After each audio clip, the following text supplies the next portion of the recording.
কথা আছে না, বেশি বুদ্ধি, এই হচ্ছে এই অবস্থা। এই যে দেখেন কি চালাকের চালাক, ভিতরে মাথা ঢুকাই দিছে, ডিম খাইছে, এখন আর গেলতে পারতেছে না, কারণ গেলতেও পারতেছে না, বাইরেও করতে পারতেছে না।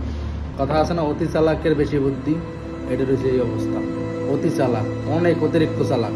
এই চালাক মানুষ আছে না, অনেক মানুষ বাং মাথায় নিজের নিজের অনেক বুদ্ধি পাবে, এই মানুষের এই অবস্থা হয়েছে।